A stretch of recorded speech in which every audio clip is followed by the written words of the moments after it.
I sat in my parents' living room, my hands folded in my lap, watching my sister Monica stand in front of me with a folder full of official-looking papers. Mum and Dad sat on the couch beside me, looking like a united front. Supportive. Ready. This wasn't going to be good. "Thanks for coming, Jordan," Monica said with a smile that made my stomach turn.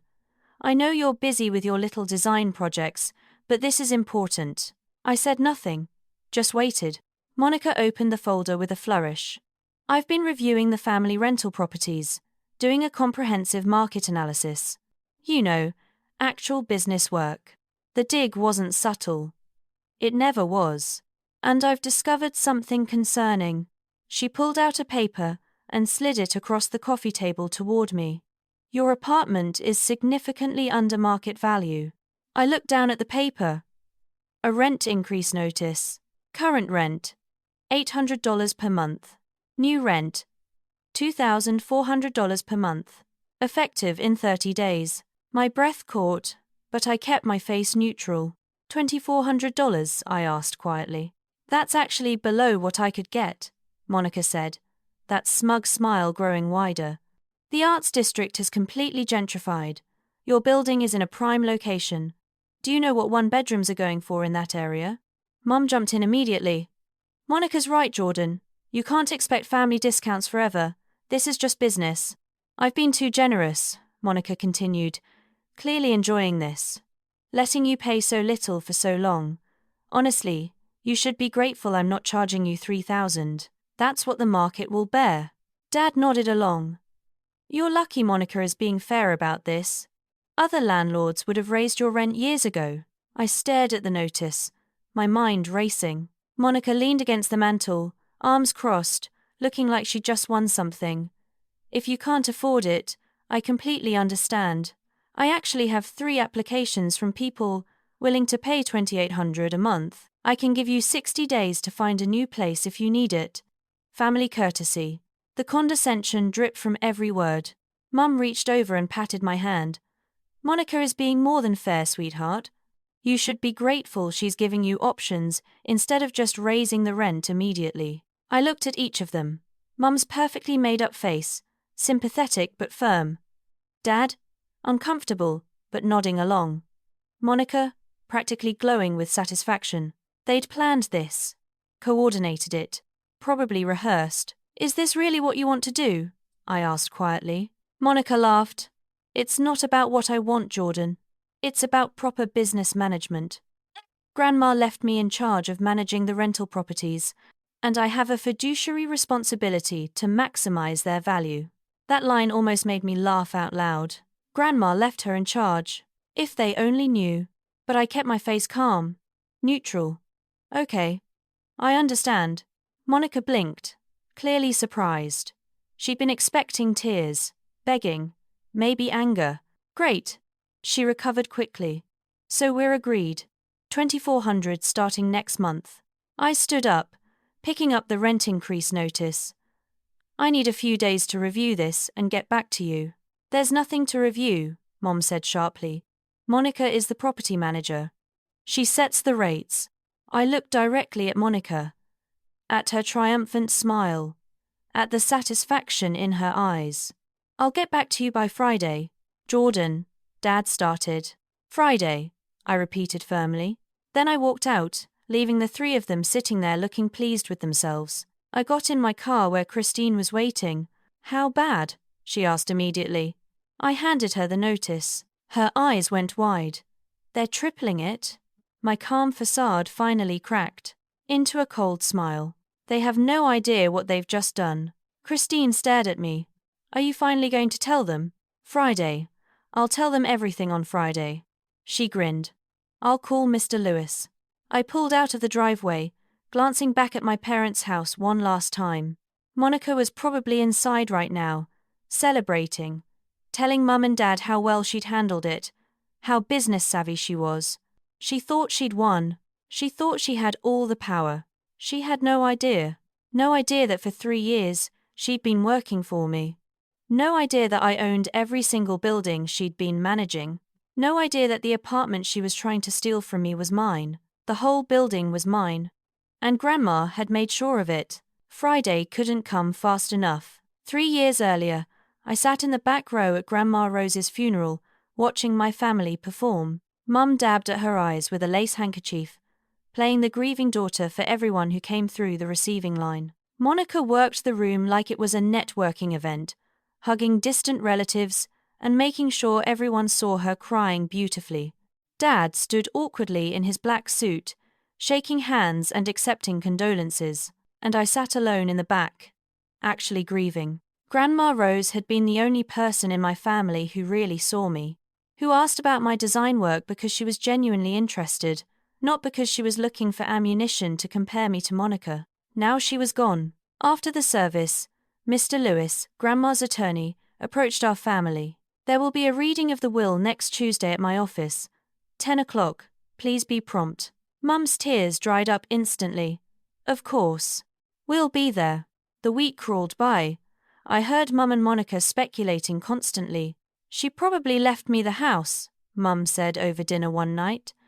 And maybe some of the investment accounts. Monica was confident. I'll probably get the rental properties. I've been helping Grandma manage them for the past year. She always said I had a good head for business. I said nothing. I didn't expect anything. Honestly, I'd loved Grandma for who she was, not what she might leave me. Tuesday morning arrived. We all sat in Mr. Lewis's office, Monica and Mum on the edge of their seats. Mr. Lewis read through the will methodically. Small donations to charities. Personal items divided up. Grandma's car to Mum. Then he got to the real estate holdings. Mum and Monica leaned forward like hunting dogs on a scent. To my daughter Patricia, I leave my jewelry collection and my car. Mum's smile froze. That was it? Just jewelry and a car? To my granddaughter Monica, I leave $50,000 and my blessing to continue succeeding in her real estate career on her own merits. Monica's face went bright red. 50,000? That's... To my granddaughter Jordan, Mr. Lewis looked directly at me over his reading glasses. I leave the entirety of my real estate portfolio, including the 3 buildings in the Arts District, the commercial property on Main Street, and the duplex on Riverside. I also leave Jordan my business accounts, investment portfolio, and all remaining assets not otherwise specified. The room exploded. Mum was on her feet, screaming. This is insane! Jordan doesn't know anything about real estate. Monica's voice was shrill. This has to be a mistake. I've been managing those properties. They should be mine. Dad just sat there, pale and shocked. I couldn't move.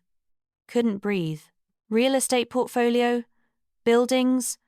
I lived in one of Grandma's buildings. I'd been paying rent for 2 years to a property management company. I owned buildings.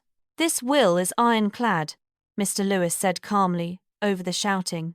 Rose was of sound mind. She had very specific reasons for her decisions. What reasons? Monica shouted. Mr. Lewis pulled out a letter. She left this for you. He read Grandma's words aloud, and each sentence felt like vindication. She'd seen through Monica's manipulation, seen Mum's shallow values, seen how they treated me, and she'd left everything to me because I'd never asked for anything. Because I'd loved her, not her money. The letter included one detail that made my head spin. The building where Jordan currently lives. Jordan has been living in my building, paying rent to my property management company. Jordan never knew. That home has always been Jordan's. I'd been paying rent to Grandma, and now I was paying rent to myself. Monica tried to contest the will. Spent $30,000 on lawyers. Got nowhere. The will was valid. Grandma had made sure of it. I inherited everything. Buildings worth millions.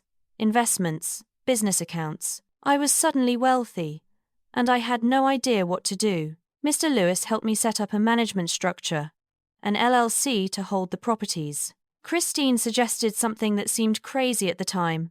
Don't tell your family the details. Let them think Monica is managing things. See what happens. I was hurt.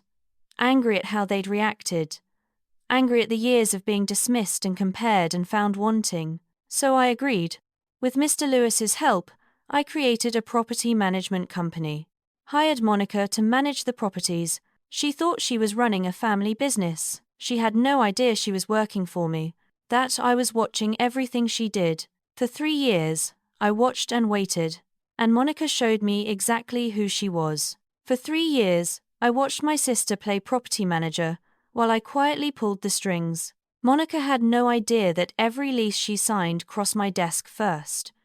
Every maintenance request she approved went through my actual property management team. Every decision she made, I saw. And what I saw wasn't good. She cut corners on maintenance to boost profit margins. When Mrs. Patterson in Building 2 complained about a leaking ceiling, Monica sent the cheapest handyman she could find. He did a patch job that failed within a month.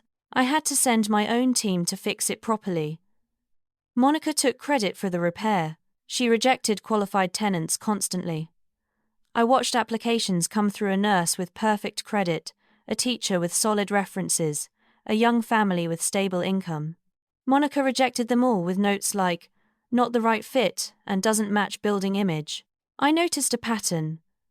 The rejected tenants were often people of color, single mothers, elderly applicants. The accepted tenants were young, white, childless professionals. Christine noticed it too. "She's discriminating. This is illegal." "I know," I said, adding each rejection to a growing file. Meanwhile, Monica bragged constantly about her real estate success. At family dinners, she dominated conversations with stories about my properties and my tenants, and my business decisions. Mum ate it up. "Monica has such a good head for business. A natural entrepreneur." Dad would nod. "She's really making something of herself." Then they'd turn to me. "How's the graphic design hobby going, Jordan?" "It's going well," I'd say quietly. "Still doing those little logos for small businesses?" Mum would ask with a sympathetic smile. Among other things, Monica would laugh. "Some people are ambitious. Some people are content with mediocrity." Christine kicked me under the table so many times during those dinners, I probably had permanent bruises. But I stayed quiet, watched, documented. I continued paying my $800 in rent every month. The money went into my property management company account, then got reinvested into building improvements. Monica took credit for all of it. "I've really increased the property values," she told people at parties. "Smart renovations, strategic upgrades, that's how you build wealth." The irony was delicious. She was bragging about improvements I paid for with my own rent money. But the situation got worse. I discovered Monica was skimming. She'd bill the properties for maintenance that never happened, landscaping services that were never rendered, repairs that were never done. The money went straight into her pocket. "She's stealing," Christine said, looking at the records. "Probably $75,000 over 3 years. I know. Jordan, you have to stop her." Not yet. I wanted to see how far she'd go.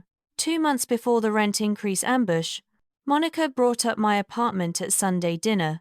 "You know, Jordan's apartment is really undervalued," she said casually, cutting her chicken. Mum looked interested. "What do you mean?" "Market rate for that location is at least $2,400 a month. Jordan's paying $800.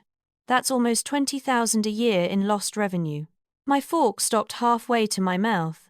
Dad nodded thoughtfully. "That does seem like poor business management. I've been too generous," Monica continued, looking at me with that familiar condescending smile. "Family discount and all. But it's not fair to the other properties. I need to bring everything up to market rate." "That makes sense," Mum agreed. "Business is business." I set down my fork carefully. "You're thinking about raising my rent?" "I'm thinking about running a proper business, which means charging proper rates." Christine's hand found mine under the table, squeezed hard. "I see," I said quietly. Monica smiled. "Don't worry, I'll give you plenty of notice. I'm not heartless." That night, I sat in my apartment, in my building, and made a decision. I called Christine. "She's really going to do it," I said. "Are you going to stop her?" "No. I'm going to let her. Let her show everyone exactly who she is. Let her try to kick me out of my own home. And then I'll end it. All of it.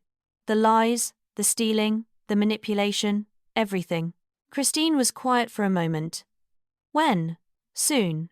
Let her make her move. Then I'll make mine. 3 weeks later, Monica called the family meeting. She tried to triple my rent with that smug smile. And I let her think she'd won. For 4 more days, the night after the rent increase ambush, I sat at my kitchen table with Christine and Mr. Lewis, surrounded by 3 years of documents. It's time to see exactly what Monica's been doing, I said. We started the audit properly. Every transaction, every decision, every tenant interaction. What we found was worse than I'd thought. Look at this, Christine said, pointing at an invoice. Landscaping service, $1,500. But I drove by that building last week. The landscaping looks terrible. Mr. Lewis pulled up his files. I have the actual landscaping contract. They charge $500, and they haven't serviced that property in 4 months. Monica had billed the property $1,500 for work that cost $500 and wasn't even done. We found dozens more. Phantom repairs, inflated costs, services never rendered, a roof repair that never happened, $3,000. Parking lot resurfacing that was never done, $4,000. Plumbing work billed at twice the actual cost, with Monica pocketing the difference. I estimate $75,000 in fraudulent charges over 3 years, Mr. Lewis said grimly. But the financial fraud was only part of it. I pulled up Monica's tenant files. The applications she'd rejected made my stomach turn. A black family with excellent credit. Not a good fit for building culture. A single mother. A teacher with stable income. Too many complications with children. An elderly couple, both retired professionals, concerned about age-related issues. Meanwhile, she'd accepted applicants with worse credit, lower income, fewer references, as long as they were young, white, and childless. This is textbook housing discrimination, Christine said. Every protected class, race, familial status, age, she's violated fair housing laws repeatedly. Can we prove intent? I asked. Her own notes prove intent. She literally wrote, doesn't fit our demographic on 1 rejection. Mr. Lewis shook his head. She could lose her real estate license for this. Face serious fines. Potentially criminal charges. We kept digging. Monica had entered tenant apartments without proper notice, violating their privacy rights. She'd threatened eviction for minor lease violations, a tenant 2 days late on rent, another who got a cat without asking. But she'd ignored major maintenance issues she was legally required to fix. Broken heating, water damage, electrical problems. She's the worst kind of landlord, Christine said, power-hungry and negligent. Then I found something that made my blood boil. Monica's social media, her professional profiles, her business cards, all of them listed her as property owner or real estate investor. She'd been telling everyone she owned these buildings. My real estate portfolio, she'd posted on Instagram with a photo of my building. Proud of the investments I've built, she'd written on LinkedIn. She'd taken credit for Grandma Rose's entire legacy, erased Grandma completely, made it all about herself. She's not just managing properties badly, I said quietly. She's stolen Grandma's legacy and claimed it as her own. Mr. Lewis compiled everything into a comprehensive report. Financial fraud, housing discrimination, tenant rights violations, misrepresentation. This is enough to not only fire her, but press criminal charges if you want, he said. I stared at the evidence. Years of Monica's schemes, manipulation, and illegal behavior, all documented. I don't want her arrested, I said finally. I just want her to stop, to face consequences, to learn she can't lie and cheat her way through life. And your parents? Christine asked gently. They've enabled this, praised her while putting you down. I thought about all those family dinners, all the comparisons, all the dismissals of my work, my life, my worth. They're not going to change, I said. But maybe seeing the truth about Monica will make them question something, even if it's just their assumptions about me. Mr. Lewis leaned back in his chair. So what's the plan? Let Monica follow through with the rent increase. Let her show everyone who she really is. Then I'll reveal everything at once. Give her enough rope, Mr. Lewis said. Exactly. Wednesday afternoon, I texted Monica. Family meeting, tomorrow 6 p.m., same place. I have my answer. She responded immediately. Great. I assume you'll be accepting the new rate or moving out. I typed back. I'll explain everything tomorrow. Make sure Mum and Dad are there. Christine looked at me. Are you ready for this? I looked at the files spread across my table. 3 years of evidence. 3 years of watching my sister steal, discriminate, and manipulate. 3 years of being underestimated and dismissed. I've been ready for 3 years. Thursday at 6, I would walk into my parents' house with the truth, and Monica's world would come crashing down. Thursday at 6 o'clock, I walked into my parents' house carrying a briefcase. Christine was with me, which made Monica frown. Why is she here? Christine is my legal advisor for this discussion, I said calmly. Mr. Lewis arrived right behind us, and Mum's confusion deepened. Why is Grandma's lawyer here? You'll see, I said, sitting down at the dining table. Let's begin. Monica started to speak, but I held up my hand. Actually, I'll be leading this meeting. Monica laughed. Excuse me? I opened the briefcase and pulled out the rent increase notice she'd given me. You presented me with this, tripling my rent from $800 to $2,400. Yes, and you said you'd have an answer today. I reject the increase. Monica's smile was condescending. Then you have 60 days to vacate. No, I don't. Yes, Jordan, you do. I'm the property manager. I set the rates. If you can't pay, you leave. I slid a document across the table. Actually, you're not the property manager anymore. You're fired. Effective immediately. The room went completely silent. Monica picked up the document. Her eyes scanned it, confusion spreading across her face. You can't fire me. I can, because I own the company you work for. I pulled out more documents. Laid them on the table one by one. I own the buildings. I own the management company. I own everything. Mum laughed, but it sounded uncertain. That's ridiculous. Grandma left you some properties, but Monica has been managing them. Grandma left me all the properties, I interrupted. Every single one. The building I live in? I own it. All 6 units. The commercial property on Main Street? Mine. The duplex on Riverside? Mine. Everything Monica has been managing for 3 years? I own it. I slid the property deeds across the table, all with my name on them. Monica has never owned anything. She's been an employee. My employee. Monica's face cycled through emotions: confusion, disbelief, dawning horror. That's impossible. I've been running these properties reckoned. At my discretion, I said. Through a management company structure Mr. Lewis helped me set up. You thought you were managing family properties. You were actually working for me. I pulled out the LLC formation documents, bank statements, everything showing the corporate structure with my name at the top. Mr. Lewis spoke up. I was there when Rose's will was read. Jordan inherited the entire real estate portfolio. Approximately $4.2 million in property value, plus investments and business assets.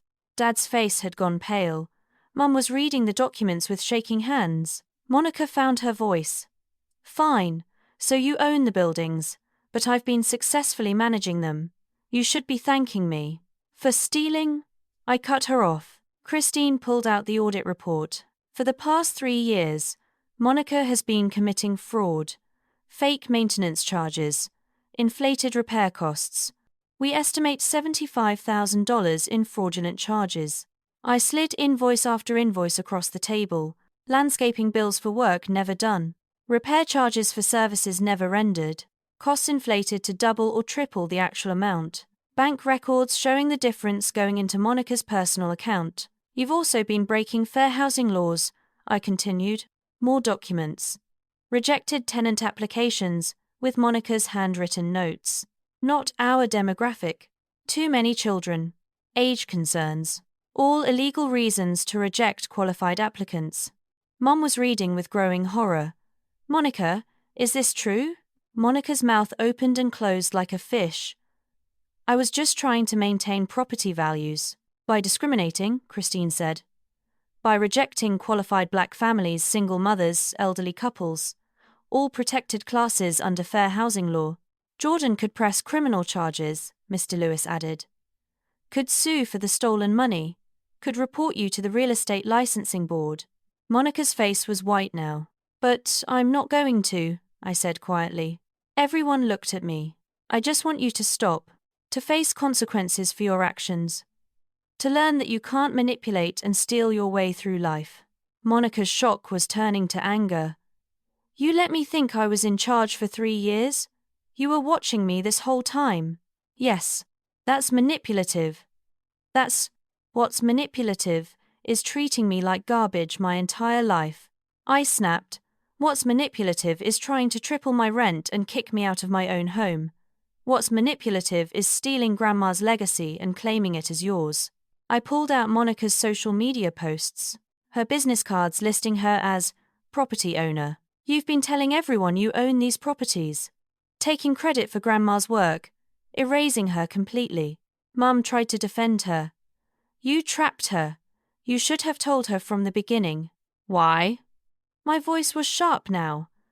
So she could pretend to be nice. So she could manipulate me differently. I wanted to see who she really was when she thought she had power over me. I looked at each of them. And now I know. Monica was on her feet now, her face red and furious. You have no right to judge me. You've been lying for 3 years. I've been protecting Grandma's legacy, which is more than you've done. I pulled out more evidence. Tenant complaints Monica had ignored. Mrs. Patterson, whose ceiling leaked for 3 months before I intervened. Mr. Rodriguez, who reported broken heating in January and was told to wear a sweater. The Ween family, who were threatened with eviction when they were 2 days late on rent during a family emergency. You've been a terrible landlord, I said. Neglectful, discriminatory, and cruel. You violated tenant rights, broke housing laws, and stole money. And through it all, you bragged about what a great businesswoman you were. Mum was crying now, but I couldn't tell if it was for Monica or from embarrassment. Dad finally spoke, his voice quiet. Jordan, we never knew. You never asked, I interrupted. You never questioned Monica's version of events. You just assumed she was perfect, and I was the disappointment. That's not fair, Mum protested. Isn't it? I looked at her directly.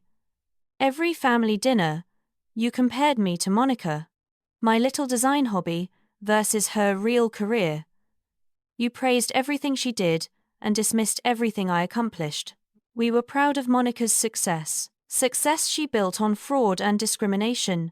Success she stole from tenants and from Grandma's legacy. My voice was shaking now. Years of hurt pouring out. Grandma Rose saw it. She saw how you treated me. How Monica manipulated everyone. How you enabled her. That's why she left everything to me. I pulled out Grandma's letter again. The one Mr. Lewis had read 3 years ago. She knew Monica would do exactly this. Lie. Steal. Take credit for others' work. And she knew you'd support her no matter what. Mum's face crumpled. That's not true. It is true. You're doing it right now. Monica showed you evidence of fraud and discrimination, and your first response was to defend her and blame me. The silence that followed was heavy and painful. Monica sat back down, her hands shaking. What happens now? Now you're fired, I said firmly. I'm hiring a real property management company. Ethical people who will treat tenants fairly and maintain the buildings properly. And the money I stole. You'll pay it back. $75,000. I'll set up a payment plan. If you refuse or miss payments, I press charges. Christine slid a payment agreement across the table. Monica stared at it like it was a snake. You'll also stop claiming you own these properties. Remove all references from your social media, your business profiles, everywhere. They were never yours. What about my real estate license? Monica's voice was small now. That depends on you, Mr. Lewis said. If you comply with the payment plan and stop the illegal practices, Jordan won't report you to the licensing board. But if you fight this, or continue discriminating against tenants, we have more than enough evidence. Monica picked up the pen with shaking hands and signed the payment agreement. Mum watched her golden child brought low, tears streaming down her face. Dad just looked old and tired. I stood up, gathering my documents. What about your apartment? Monica asked quietly. What about it? The rent increase. Are you for? I'm staying, paying $800 a month, to my own company, like I've been doing for 3 years. The absurdity of it seemed to finally hit Dad. You've been living in your own building this whole time? Yes. And paying fair rent for it, unlike Monica, who's been stealing to fund a lifestyle she couldn't actually afford. I picked up my briefcase. I'm leaving now. Monica, you have until the end of the week to clear out any company files and return all property keys. Christine will coordinate with you. I walked toward the door, then stopped and turned back. Mum, Dad, I know you're never going to apologize for how you treated me, for the years of comparisons and dismissals, and making me feel worthless. Mum opened her mouth, but I held up my hand. But I need you to understand something. Grandma Rose saw me, really saw me. She knew I had integrity and kindness and intelligence. She trusted me with her legacy, and I'm going to honor that trust by being everything Monica wasn't: fair, honest, and ethical. I looked at Monica one last time. You tried to take my home from me. You smiled like you'd won. You had no idea you'd been working for me all along. No idea I'd been watching everything. No idea that Grandma had given me the power to end all of this whenever I chose. Monica's eyes filled with tears. I chose now, because you finally showed everyone exactly who you are. I walked out, Christine beside me. Behind me, I heard Mum start to sob, but I didn't look back. 6 months later, I sat in my apartment, in my building, and felt something I hadn't felt in years: peace. Monica had paid back the first installment of the money she'd stolen, $12,000 so far, with monthly payments scheduled for the next 5 years. Her social media had been scrubbed clean of all references to her properties and her real estate empire. Her business cards now listed her correctly as a sales agent at a regular real estate firm. She was learning, for the first time in her life, to succeed on her own merit. The buildings were thriving under proper management. I'd hired a company that actually cared about tenants and maintenance. Mrs. Patterson's ceiling was fully repaired. Mr. Rodriguez's heating worked perfectly. The Nguyen family received an apology and a lease renewal at a fair rate. I'd also reached out to the families Monica had discriminated against, offered them apartments at below market rates, with my sincere apology for how they'd been treated. 3 of them accepted. The buildings were becoming diverse, vibrant communities instead of Monica's vision of exclusivity. Family dinners were still awkward, but different. Mum and Dad were trying, not always successfully, to treat me with more respect. Dad had started asking about my design work with actual interest. "How's business, Jordan?" He'd asked last week, and he'd actually listened to my answer. Mum was harder. She still slipped into old patterns, still favored Monica in subtle ways, but she'd stopped openly dismissing my career as a hobby. Monica herself was subdued, quiet, working hard at her real estate job, trying to rebuild a reputation that had taken a serious hit. At our last family dinner, she'd actually apologized. "I'm sorry," she'd said quietly, not meeting my eyes, "for how I treated you, for everything. It wasn't enough. It couldn't undo years of cruelty and dismissal, but it was a start. Tonight, I had dinner with Christine in my apartment. How does it feel?" she asked, looking around at the space. "Knowing it's really yours?" "It feels right," I said. "Like Grandma knew exactly what she was doing." "She did. She saw you." I looked at the framed photo of Grandma Rose on my bookshelf. Her wise eyes, her gentle smile. "She gave me more than real estate," I said. "She gave me validation, proof that I wasn't the disappointment my parents made me feel like." "You were never a disappointment. I know that now." Christine raised her wine glass. "To Grandma Rose. And to you, for honoring her legacy." I clinked my glass against hers. Later, after Christine left, I sat alone in my living room. The same modest space I'd lived in for years, now with the knowledge that it was truly mine. Not rented, not borrowed. Mine. The building was worth over $1 million. The entire portfolio worth millions more. But this apartment, this space where I'd built my design career, where I'd lived when Grandma was alive, where I'd learned to be content with enough instead of always wanting more, this was what mattered most. Monica had tried to take it from me with a tripled rent and a smug smile. She'd thought she held all the power. She'd had no idea I owned the whole building, that I'd been the one in control all along. That Grandma had given me not just property, but the power to end every one of Monica's schemes. The power to stand up to a family who'd always dismissed me. The power to honor integrity over manipulation. I looked at Grandma's photo again. "Thank you," I whispered. "For the inheritance, yes. But more for believing in me, for seeing the quiet, underestimated grandchild everyone else overlooked, for trusting me with her legacy, for giving me the power to become exactly who she hoped I'd be." My phone buzzed. A client sending excited messages about the logo design I'd finished for them. My little hobby had grown into a thriving business. I had steady clients, good income, creative fulfillment. I'd never needed Monica's approval or my parents' validation.